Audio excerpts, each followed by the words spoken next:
देखिए section 300 is about murder, जहां 299 culpable homicide not amounting to murder की बात करता है या कल्पेबल होमिसाइड की बात करता है। मैंने आपको कहा था कि वो एक्चुअली 299 जो है वो culpable homicide not amounting to murder की बात करता है। नाम सिर्फ उसका कल्पेबल होमिसाइड लिखा है।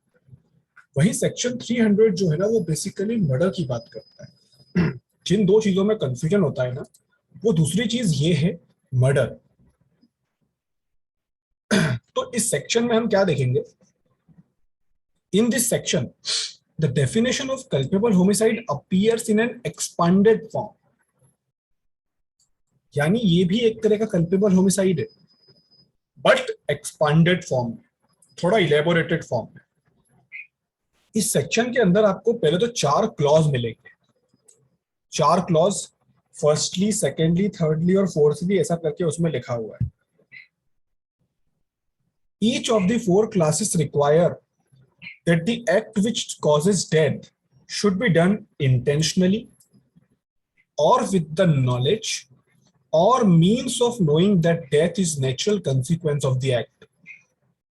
वो जो 4 क्लॉज आपको वहां दिखाई दे रहे, 4 क्लॉज आपको दिखाई देंगे। देखो आप सेक्शन 300 बेर एक खोल के बैठिएगा, उसमें फर्स्ट सेंटेंस जो लिखा है, accept in the cases here in after accepted culpable homicide is murder if the act by which the death is caused is done with the intention of causing death। ये first clause है।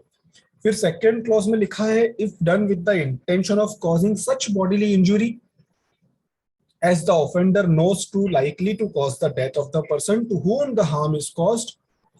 Third clause में लिखा है intention of bodily injury to any person and the injury intended to be inflicted is sufficient to cause death।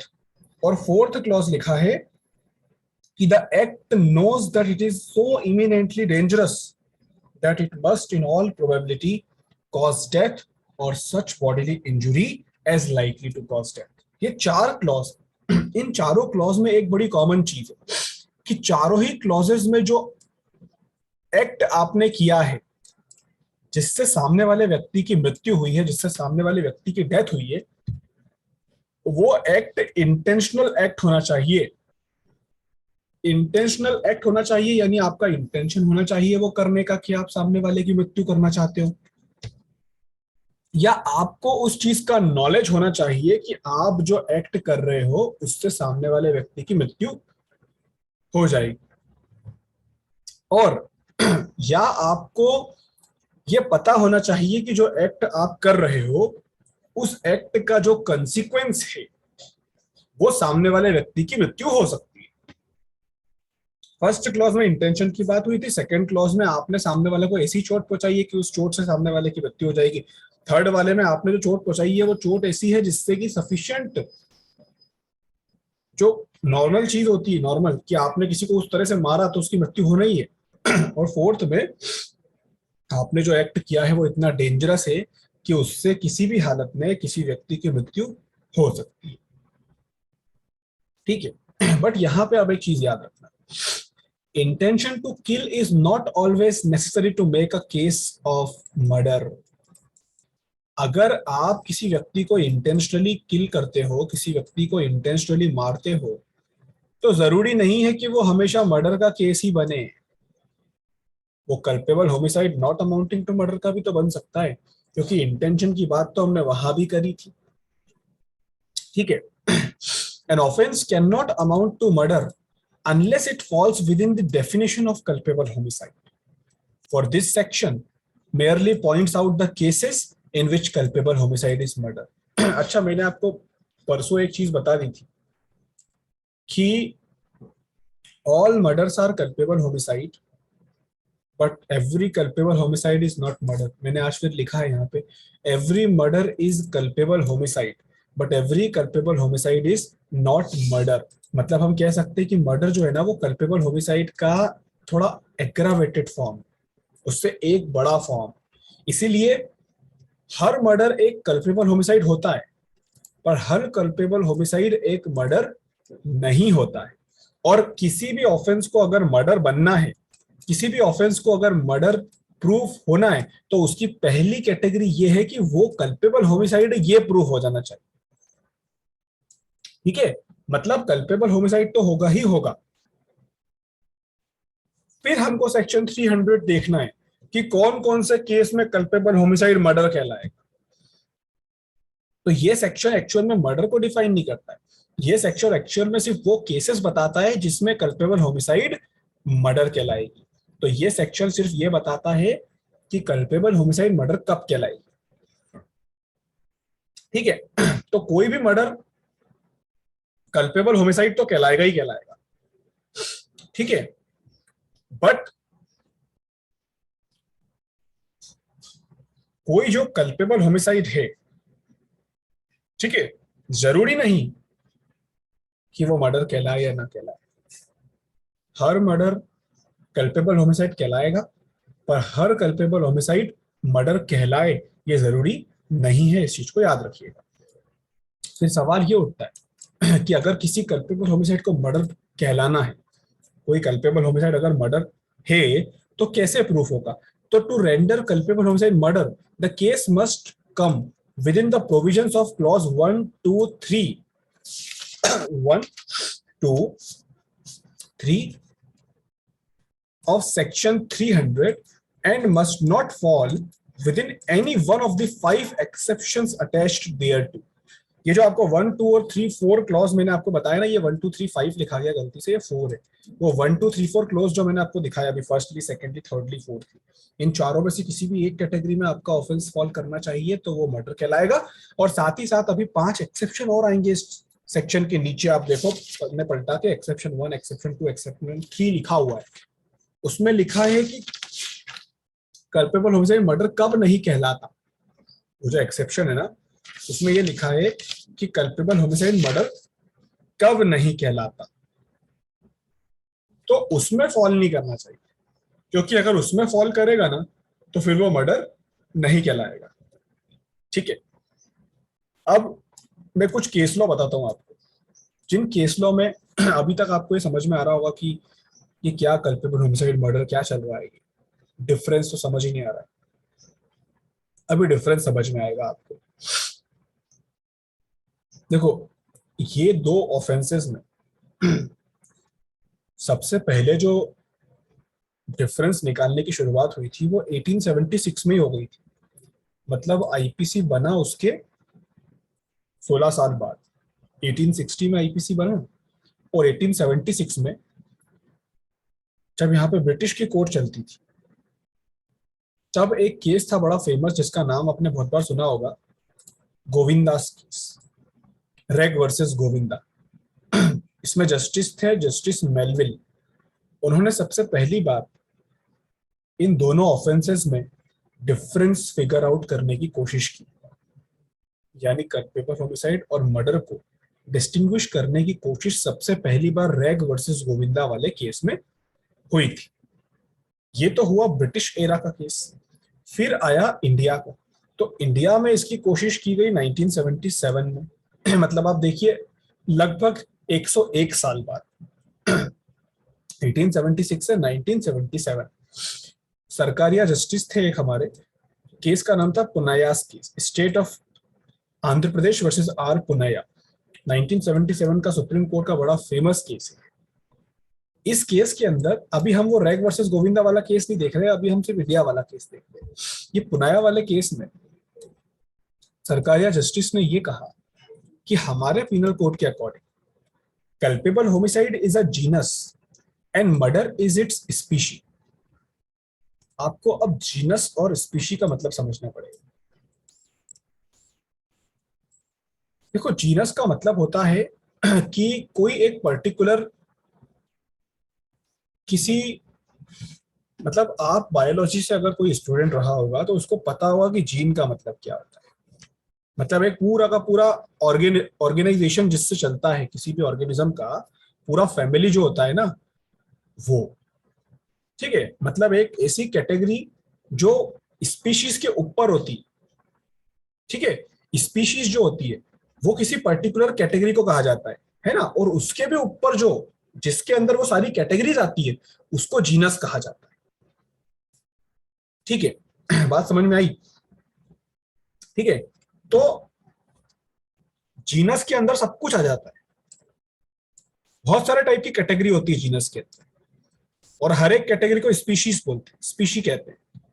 तो इन्होंने कहा कि culpable homicide एक जीनस है और मर्डर उसकी स्पीशी है। मतलब कल्पेबल होमिसाइड के अंदर सब कुछ आता है, बहुत कुछ आता है, और मर्डर एक पर्टिकुलर स्पीशी है जो कल्पेबल होमिसाइड के अंदर आता है। मतलब murder is a type of culpable homicide, और कल्पेबल होमिसाइड एक बहुत बड़ी चीज है, उसमें बहुत कुछ आता है, मर्डर उसके अंदर से एक टाइप है। तो एक चीज तो ये समझ में आ गई। और इसी केस के अंदर इन्होंने ये कहा था कि all murder is culpable homicide but not vice versa. The code practically recognises 3 degrees of culpable homicide. इन्होंने ये कहा कि हमारा जो आईपीसी है वो 3 डिग्री के कल्पेबल होमिसाइड को शो करता है, first degree, second degree and third degree.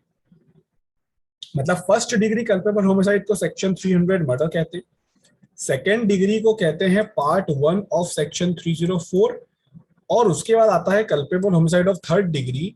Third degree का मतलब होता है lowest type of culpable homicide, और इसकी पनिशमेंट सबसे कम है, वो कि सेक्शन 304 के पार्ट 2 में दिया है। तो ये जो कल्पेबल होमिसाइड को 3 डिग्री में डिसाइड किया है ना, ये 3 डिग्री का मतलब आप सही समझ रहे हो, first degree, second degree, third degree. First degree मतलब सबसे ज्यादा डेंजरस, सेकंड डिग्री थोड़ा सा कम, और थर्ड डिग्री उससे भी कम। तो फर्स्ट डिग्री मतलब सबसे ज्यादा, सबसे बड़ा कल्पेबल होमिसाइड, तो सबसे बड़ा कल्पेबल होमिसाइड सेक्शन 300 में दिया है, और सेक्शन 300 में हम क्या पढ़ रहे हैं? मर्डर पढ़ रहे हैं।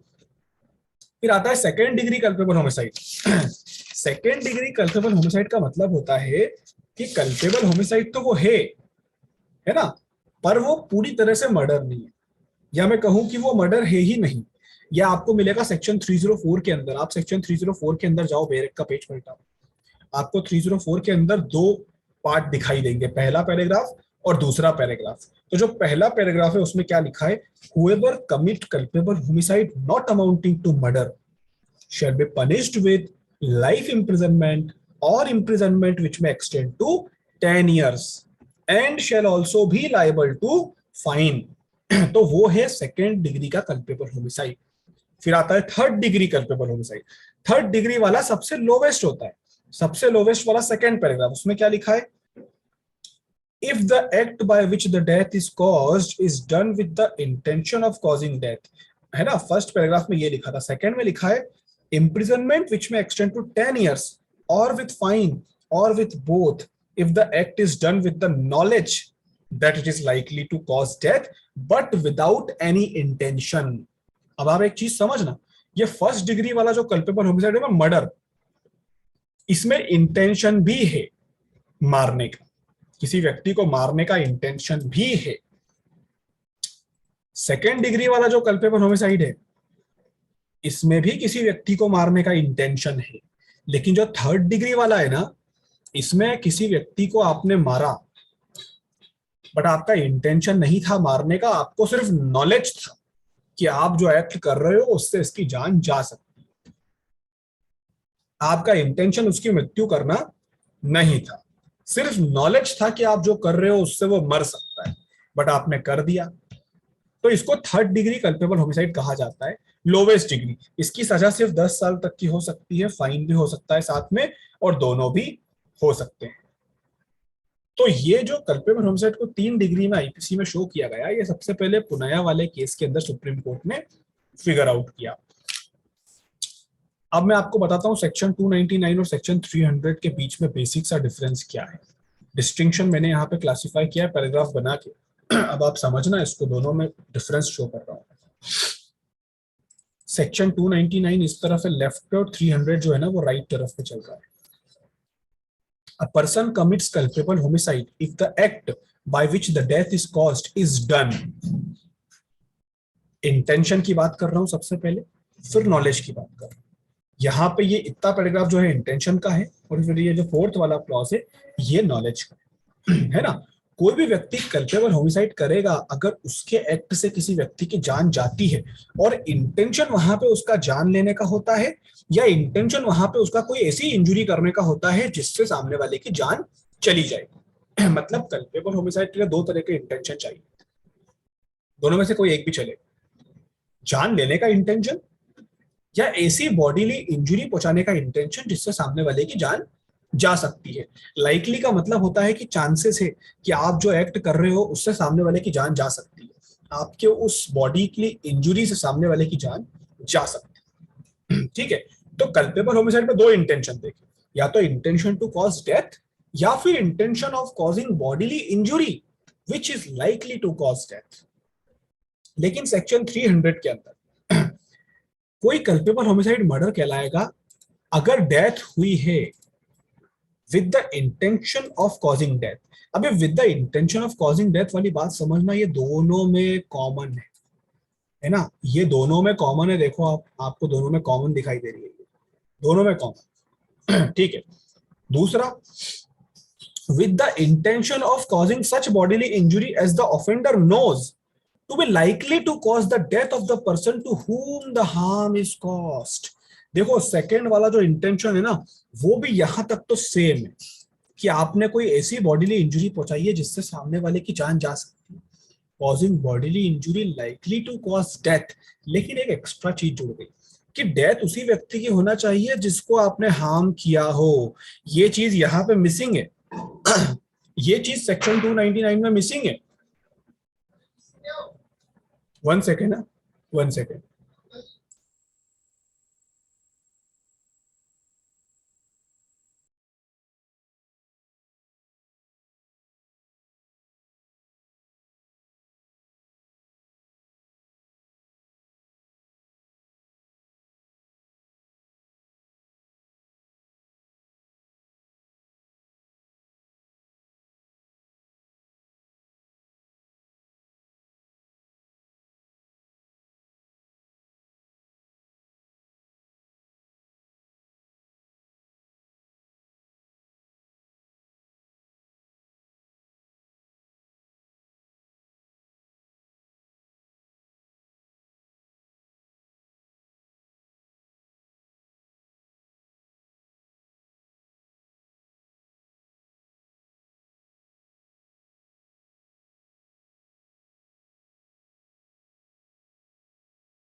यस, तो एक चीज यहाँ पे मिसिंग हो रही है। देखो 299 में ऐसा कहीं नहीं लिखा है कि जान उस व्यक्ति की जाना चाहिए या आपने जिसको चोट पहुंचाई है जान उसी की जाना चाहिए।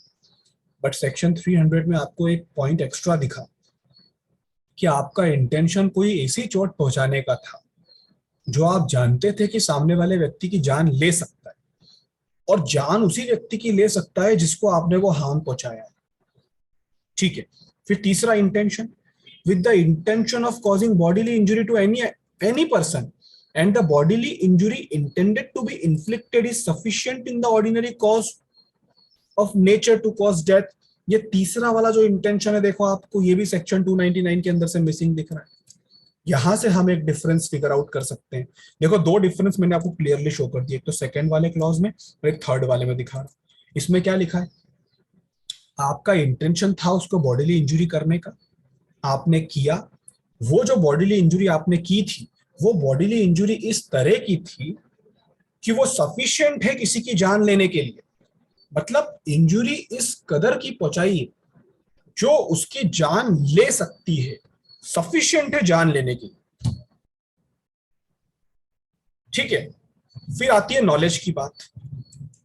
अब अगर 299 का नॉलेज देखोगे तो सेक्शन 299 का नॉलेज क्या बोलता है कि with the knowledge that the act is likely to cause death. आपको नॉलेज है कि आपका जो एक्ट है ना वो जान ले सकता है, आपको नॉलेज है कि आपका जो एक्ट है वो जान ले सकता है। लेकिन सेक्शन 300 यानी कि मर्डर, इसमें नॉलेज इस चीज का नहीं है कि जान ले सकता है, इसमें नॉलेज इस चीज का होना चाहिए that the act is done so eminently dangerous that it must in all probability cause death or such bodily injury as likely to cause death and without any excuse or incurring the risk of causing death or such bodily injury as is mentioned above। मतलब knowledge में भी फर्क। Section 299 यानी कि culpable homicide, उसमें knowledge बस इस चीज का होना चाहिए कि जो एक्ट आपने किया है it is likely to cause death, उससे जान जा सकती है। लेकिन at the same time section 300 का नॉलेज समझो, यहां का नॉलेज इस चीज का है कि आपने जो एक्ट किया वो इतना डेंजरस है कि पूरे चांसेस है कि उससे जान जाएगी, या आपने जो बॉडीली इंजरी पहुंचाई है वो इतनी डेंजरस है कि उससे जान जाएगी। आप कोई एक्सक्यूज नहीं दे सकते यहां पे कि आपने जो किया आपको तो पता ही नहीं था कि उससे जान जा सकती। ये सेक्शन 300, आपने किसी का मर्डर किया, आप एक्सक्यूज ही नहीं दे सकते कि अरे यार मुझे तो पता ही नहीं था कि इस बंदूक की गोली से उसकी जान जा सकती है।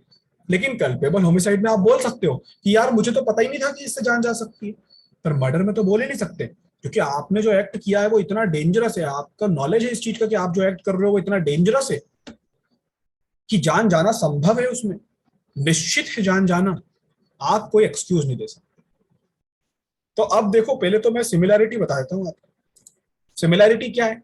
सिमिलैरिटी ये कि जो क्लॉज बी है सेक्शन 299 का वो सेक्शन 300 के क्लॉज 2 और 3 से मिलता है। ये जो मैंने आपको बताया ना इंटेंशन वाला, वो 2 और 3 से मिलता है। तो डिस्टिंग्विशिंग फीचर इनके बीच में क्या है? The distinguishing feature is the mens rea which is requisite under clause 2 is the knowledge possessed by the offender regarding the particular victim being in such a peculiar condition or state of health that the intentional harm caused to him is likely to be fatal। इस चीज को समझना, मैंने आपको ये चीज यहाँ पे फिगर आउट भी करके दिखाई थी कि सबसे बड़ा जो डिफरेंस है वो यही है इंटेंशन के अंदर, कि यहाँ पे आपका जो मेंस रेया होता है सेक्शन 299 के अंदर, वो किसी पर्टिकुलर विक्टिम के लिए होना जरूरी नहीं है। आपने बस किसी को भी वो बॉडीली इंजरी पहुंचा दी जिससे उसकी जान जा सकती है। लेकिन सेक्शन 300 यानी कि मर्डर, इसके अंदर जो आपका मेंस रेया है ना, वो किसी पर्टिकुलर इंसान के लिए होता है कि आपने जिसको वो बॉडीली इंजरी पहुंचाई है ना, आपने जिसको वो चोट पहुंचाई है, एक्चुअल में डेथ उसी पर्सन की होना चाहिए। ठीक है, बात समझ में आई? तो वो पर्टिकुलर पर्सन मैटर करता है सेक्शन 299 कल्पेबल होमिसाइड में, और सेक्शन 300 मर्डर में इंटेंशन यहाँ पे उस पर्सन पे मैटर करता है कि आपने मारने की कोशिश किसको की। ठीक है, और सेक्शन 300 के अंदर दोनों ही चीजें आती है। सेक्शन 300 के अंदर ये भी आता है कि मर्डर क्या है, और सेक्शन 300 के अंदर ये भी आता है कि मर्डर क्या नहीं है। आप सेक्शन 300 देख रहे हैं, उसमें first second third fourth clause जो है वो बताता है कि मर्डर क्या है, लेकिन उसके बाद जो एक्सेप्शन नंबर 1 2 3 4 वो बताता है कि मर्डर क्या नहीं है। तो याद रखना है कि सेक्शन 300 में दोनों ही चीजें शो होती है। अभी अपन सेक्शन 300 को कवर नहीं कर पाए, अभी और बचा है। अब और ध्यान से समझना, अब एक एक करके मैं आपको क्लॉज समझाता हूँ। थोड़ा बहुत डिफरेंस समझ में आया मर्डर में और culpable homicide not amounting to murder में? कल्पेबल होमिसाइड में और मर्डर में क्या डिफरेंस है वो समझ में आया थोड़ा बहुत, है ना? अभी और क्लियर हो जाएगा। देखो, सबसे पहला क्लॉज, सबसे पहले क्लॉज में लिखा है act by which the death is done with the intention of causing death. ऐसा एक्ट करना जिसमें आपका इंटेंशन डेथ करने का था। एक्ट के अंदर ओमिशन भी आता है, आपको पता ही है, सेक्शन 33। एग्जाम्पल देता हूं मैं आपको, मैं अब एग्जाम्पल दे दे के आपको समझाऊंगा, हाँ आपको क्लियरली समझ में आएगा। एक पर्सन था, उसने अपने बच्चे को खाना देना बंद कर दिया। एक पर्सन अपने बच्चे को खाना देना बंद कर देता है, जबकि जब वो अपने बच्चे को खाना नहीं देता है तो उसके बच्चे की तबीयत भी खराब होती है बार बार। खाना नहीं मिलने के कारण उसका बच्चा बार बार बीमार पड़ जाता है। ये बार बार बच्चा बीमार पड़ रहा है, इससे उसके उस पर्सन को, जिस पर्सन ने उस बच्चे को खाना देना बंद किया है, चाहे उसके फादर हो वो, जब बच्चे की तबीयत खराब हो रही है तो फादर को ये वार्निंग मिल रही है कि मेरे खाना नहीं देने से इस बच्चे की तबीयत खराब हो रही है, फिर भी वो फादर अपने बच्चे को खाना नहीं देता है और उस बच्चे की डेथ हो जाती है। अब यहाँ पे वो एक्ट कर रहा है फादर, क्या एक्ट कर रहा है? वो अपने बच्चे को खाना नहीं दे रहा, he is doing an omission. कौन सा ओमिशन? खाना नहीं देने का ओमिशन। ठीक है, ओमिशन को भी तो एक्ट के अंदर माना जाता है ना, सेक्शन 33 के अंदर, तो कोई बात वो फादर अपने बच्चे को खाना नहीं दे रहा है। सवाल ये उठता है कि इससे आपको कैसे मालूम पड़ा कि उस फादर का इंटेंशन बच्चे की जान लेना था? खाना नहीं देना ये मर्डर करने का इंटेंशन कैसे शो करता है? तो मर्डर करने का इंटेंशन कहां शो हो रहा है? वो शो हो रहा है यहाँ पे, repeatedly warned of the consequences. बार बार उस फादर को ये चीज मालूम पड़ रही है कि बच्चे की तबीयत खराब हो रही है और तबीयत खाना नहीं मिलने के कारण खराब हो रही है, उसके बाद भी खाना नहीं दिया। मतलब ये जानते हो आप कि खाना नहीं देने से इसकी तबीयत खराब हो रही है, खाना नहीं देने से ये मर सकता है, फिर भी आप खाना नहीं दे रहे हो। ये चीज क्या शो करता है? कि आपका इंटेंशन यही है कि आप उसको मार दो। तो एक्ट भी हो गया, उस एक्ट का इंटेंशन भी हो गया मारने का, और वो बच्चा मर भी गया। तो ये माना गया कि इट वॉज अ मर्डर। ठीक है, ये फर्स्ट क्लॉज के अंदर से मैंने आपको बता दिया। और यही चीज आप देखो, इंटेंशन टू कॉज डेथ इस केस में कहां से मालूम पड़ा? By the circumstance of the story. कहानी से मालूम पड़ता है कि इंटेंशन है या नहीं। इंटेंशन कोई अलग से नहीं मिलता कहीं पे रखा हुआ कि देखो इंटेंशन तो था। इंटेंशन उस केस के सर्कमस्टेंसेस से पता लगाया जाता है। ये क्लॉज 1 था। अभी क्लॉज 2 पे आओ। क्लॉज 2 बात करता है किस चीज की? with the intention of causing such bodily injury as the offender knows to be likely to cause death। Second clause में मैंने आपको क्या बताया था कि आपका इंटेंशन किसी ऐसी बॉडीली चोट पहुंचाने का था, बॉडी पे कोई चोट पहुंचाना थी, आपका इंटेंशन था। और वो जो चोट है ना, आप जानते हो कि उससे सामने वाले व्यक्ति की मृत्यु हो सकती है। आप जानते हो इस बात को कि सामने वाले व्यक्ति की मृत्यु हो सकती है, फिर भी आपने वो चोट पहुंचाई। ये इंटेंशन आपका था। This clause applies where the act by which the death is caused is done with the intention of causing such bodily injury as the offender knows to be likely to cause the death of the person to whom the harm is caused। इसके अंदर वो extra चीज आती है, समझना, हाँ, जो मैं आपको बार बार फिगर आउट कर रहा हूं कि आपका इंटेंशन कोई बॉडी पे चोट पहुंचाने का था। आपका इंटेंशन बॉडी पे चोट पहुंचाने का था। फर्स्ट क्लॉज में आपका इंटेंशन जान लेने का था, यहाँ पे आपका इंटेंशन चोट पहुंचाने का था। और जो चोट आप पहुंचा रहे हो, आपको पता है कि जिसको आप वो चोट पहुंचाओगे उस व्यक्ति की उस चोट से मृत्यु हो सकती है, या जो भी आप एक्ट करोगे, जो भी आप बॉडीली इंजुरी के लिए काम कर रहे हो, उससे व्यक्ति की डेथ हो सकती है, तो भी वो मर्डर कहलाएगा। किसी व्यक्ति ने किसी को जहर दे दिया, एक्यूज्ड ने किसी को जहर दे दिया। अगर आप किसी को जहर देते हो ना, तो संभावना है कि जहर से व्यक्ति मरे भी ना। हो सकता है ना, कई बार लोग जहर को भी सरवाइव कर जाते हैं, जहर पी लिया उसके बाद भी मरे ही नहीं। तो किसी को जहर दे रहे हो तो डायरेक्ट इंटेंशन नहीं दिखता है कि सामने वाले को मारना चाहते हो, लेकिन किसी को जहर दे रहे हो ना, तो ये जरूर प्रिज्यूम कर लिया जाता है कि आपको इस चीज का नॉलेज है भैया कि आप जो जहर दे के काम कर रहे हो उससे सामने वाले की मृत्यु हो सकती है। बड़ी सिंपल सी बात है। आप अगर किसी को जहर देते हो, आप अगर किसी को पॉइजन एडमिनिस्टर करते हो, तो ये तो ऑटोमेटिकली प्रिज्यूम हो गया ना कि आप सामने वाले की जान लेना चाहते हो। अगर नहीं भी है तो एटलीस्ट इस चीज का नॉलेज है ना आपको कि किसी को जहर दोगे तो वो व्यक्ति मर सकता है। तो ये जो लाइकली टू कॉज डेथ वाली बात है ना, लाइकली, जिसको हम प्रोबेबिलिटी कहते हैं, ये लाइकली वर्ड बहुत इंपॉर्टेंट है यहाँ पे। प्रोबेबिलिटी को शो करता है। किसी को जहर देना, इसका एक लाइकली कंसिक्वेंस ये हो सकता है कि जिसको दिया है उसकी मृत्यु हो सकती है। ठीक है, उसके बाद एक केस था सुप्रीम कोर्ट का 2004 का, इसी क्लॉज से रिलेटेड। इसमें सुप्रीम कोर्ट ने जैसे मैंने आपको बताया ना कि किसी को जहर देते हैं तो उसके दो कंसिक्वेंस होते हैं, या तो व्यक्ति मर जाए या फिर उसको सरवाइव कर जाए। मतलब मिरेक्युलस सर्वाइवल भी होता है कि जहर खाने के बाद भी व्यक्ति मरा ही नहीं, बड़ा मिरेकल हो जाता है ये। तो सुप्रीम कोर्ट ने कहा कि chance of miraculous survival is not contemplated by section 300। The attacker becomes liable if he knew that his victim would die as a result of the injuries caused by him. The doctor's opinion that the victim could have survived if timely and proper medical aid was provided is a hypothetical proposition. देखो इसमें एक चीज होती है, suppose करो कि मैंने किसी व्यक्ति को बॉडी पे बहुत इंजरी पहुंचा दी, मैंने किसी व्यक्ति की बॉडी पे बहुत चोट पहुंचा दी, बहुत ज्यादा चोट पहुंचा दी, इतनी चोट पहुंचा दी कि वो व्यक्ति मर सकता है, इस चीज का मुझे अंदाजा है। मैंने उस व्यक्ति को बहुत चोट पहुंचाई, बहुत बॉडीली इंजरी पहुंचाई, और मैं जानता हूं कि उस बॉडीली इंजरी से सामने वाला व्यक्ति मर जाएगा। तो पहले तो मुझे बता दो कि क्या क्लॉज 2 एप्लीकेबल हो रहा है यहाँ पे। इंटेंशन है मेरा बॉडी पे इंजरी करने का है, और मैं जानता हूं कि it is likely to cause death. जल्दी से बताओ क्या क्लॉज 2 यहाँ पे एप्लीकेबल हो रहा है या नहीं? यस सर, हो रहा है। लेकिन हुआ क्या कि मैंने जब उस व्यक्ति को बहुत चोट पहुंचा दी, इतनी चोट पहुंचा दी कि मुझे लगता है वो मर जाएगा, फिर मैं वहां से चले गया, फिर मैं वहां से चला गया। अब उस व्यक्ति को डॉक्टर के पास लेके जाया गया, उस व्यक्ति को डॉक्टर के पास लेके जाया गया। किसी ने देखा होगा यार कि कोई व्यक्ति तड़प रहा है रोड पे खड़े होकर, तो उसको उठा के डॉक्टर के पास ले गया।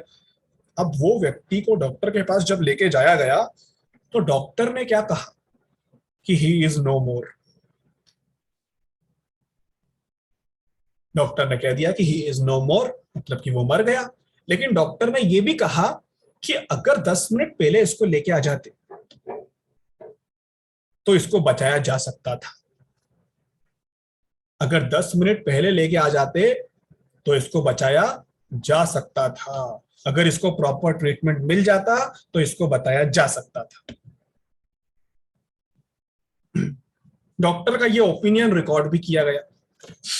तो अब सवाल ये उठता है कि अगर 10 मिनट पहले वो आ जाता तो वो बच जाता, वो जिंदा बच जाता, तो मेरे ऊपर मर्डर का चार्ज तो नहीं लगता। क्योंकि मर्डर के लिए सबसे इंपॉर्टेंट चीज क्या है कि कल्पेबल होमिसाइड होना चाहिए। कल्पेबल होमिसाइड के लिए सबसे इंपॉर्टेंट चीज क्या है कि व्यक्ति की मृत्यु होना चाहिए। मतलब अगर व्यक्ति की मृत्यु ही नहीं हुई है तो ना रहा कल्पेबल होमिसाइड, ना रहा मर्डर। तो डॉक्टर ने जब ये कहा कि अगर 10 मिनट पहले लाया जाता तो ये मरता नहीं, अगर इसको प्रॉपर मेडिकल ट्रीटमेंट मिल जाता तो ये मरता नहीं, तो मैंने कोर्ट में अपने डिफेंस में क्या उठा लिया मुद्दा कि सर मेरा जो बॉडीली इंजरी था that was not likely to cause the death. उससे डेथ नहीं हो सकती थी। क्यों? क्योंकि मैंने जब चोट पहुंचा दी तो वो व्यक्ति मेरी चोट से तो मरा ही नहीं, वो तो मरा इसलिए क्योंकि उसको प्रॉपर मेडिकल ट्रीटमेंट नहीं मिला। ऐसा मैंने डिफेंस में उठा लिया मुद्दा, क्योंकि मेरी चोट से थोड़ी मरा वो, प्रॉपर ट्रीटमेंट नहीं मिलने से मरा। प्रॉपर ट्रीटमेंट मिल जाता तो मरता ही नहीं। मतलब मेरी चोट ऐसी नहीं थी कि वो सामने वाले को मार ही देती, ट्रीटमेंट की जरूरत थी बस। तो सुप्रीम कोर्ट ने इस डिफेंस को एकदम बेकार बता के ये क्लियरली कह दिया कि भाई आप लायबल रहोगे मर्डर के लिए उसी तरह से जैसे आपको पता हो कि विक्टिम आप ही के कारण मरा है, आप ही के बॉडीली इंजरी के कारण मरा है। डॉक्टर का जो ओपिनियन है कि अगर इसको सही टाइम पे लाया जाता, प्रॉपर मेडिकल ट्रीटमेंट दिया जाता तो ये बच जाता, वो एक हाइपोथेटिकल प्रपोजिशन होता है, उसकी कोई वैल्यू नहीं होती। यहाँ पे चीज सिर्फ इतनी देखी जाती है कि चाहे वो अस्पताल टाइम से पहुंचे या ना पहुंचे, आपने आपका जो एक्ट करना था, आपने आपको जो बॉडीली इंजरी करना थी आपने कर दी, आपकी बॉडीली इंजरी से वो व्यक्ति मर गया, बात खत्म। तो इस चीज को याद रखिएगा कि जो मिरेकुलस सर्वाइवल के चांस होते हैं वो सेक्शन 300 को कोई अफेक्ट नहीं करते। आपने किसी व्यक्ति को जहर दे दिया, वो व्यक्ति जहर से मर सकता है, आपको इस चीज का नॉलेज है, फिर भी आपने उसको जहर दे दिया, उस व्यक्ति ने वो जहर कंज्यूम कर लिया, डॉक्टर के पास गए तो डॉक्टर ने यही कहा कि 10 मिनट पहले ले आते बचा देते, तो भी कोई बात नहीं, आप ही के जहर से मरा है ना, सेक्शन 300 आप पे लगेगा। ठीक है, ये चीज समझना। अब थर्ड क्लॉज पे आती है। थर्ड क्लॉज क्या शो करता है? थर्ड क्लॉज वो वाला लंबा वाला, with the intention of causing bodily injury to any person dash dash dash sufficient in the ordinary course of nature to cause death। आप क्लॉज 3 पढ़ लो एक बार। आपका जो एक्ट आपने किया वो इस इंटेंशन से किया है कि आप सामने वाले को बॉडी पे इंजरी पहुंचाओगे, और वो जो बॉडी पे इंजरी आपने पहुंचाई है ना, वो आपने इस इंटेंशन के साथ पहुंचाई है कि वो इंजरी सफिशिएंट है उसकी जान लेने के लिए। मतलब सेकेंड क्लॉज और थर्ड क्लॉज में बहुत माइन्यूट सा डिफरेंस है। सेकेंड क्लॉज में क्या था कि किसी को इस इंटेंशन से चोट पहुंचाना, और आपको पता है कि वो चोट उसकी जान ले सकती है, आपको पता है कि वो चोट उसकी जान ले सकती है। लेकिन थर्ड क्लॉज में क्या है, किसी को इस इंटेंशन से चोट पहुंचाना, और वो जो चोट पहुंचाई है वो सफिशिएंट है जान लेने के लिए। बात समझ में आई ना? मतलब सिंपल सी बात है, डिग्री ऑफ प्रोबेबिलिटी का फर्क है। डिग्री ऑफ प्रोबेबिलिटी, वहां पे आपका नॉलेज था कि जान जा सकती है, मतलब थोड़ा कम भी हो सकता है, लेकिन यहाँ पे आपकी चोट सफिशिएंट है कि जान जाएगी ही जाएगी, मतलब यहाँ पे प्रोबेबिलिटी बहुत ज्यादा है। So the distinction between this clause and clause second depends upon the degree of probability of death from the act committed. ये degree of probability पे depend करता है। If from the intentional act of injury committed, the probability of death resulting is very high, the finding will be that the accused intended to cause death or injury sufficient in the ordinary course of nature to death. If there was a probability, a less degree of death ensuing from the act committed, the finding will be that the accused intended to cause injury likely to cause death. Likely to cause death and sufficient to cause death, इसका मतलब सिर्फ इतना है कि आपने जो चोट पहुंचाई है, अगर उस चोट से मरने की संभावना बहुत ज्यादा है, मतलब एकदम 100%, तो उसको कहेंगे कि वो सफिशिएंट थी उसकी जान लेने के लिए। और अगर उससे मरने के चांसेस थोड़े कम होते हैं तो कहेंगे कि लाइकली टू कॉज डेथ, तो वो likely to cause second clause में आएगा और sufficient to cause death third clause में आएगा। ठीक है, रीजॉइन कर लो फिर आगे बताता हूं।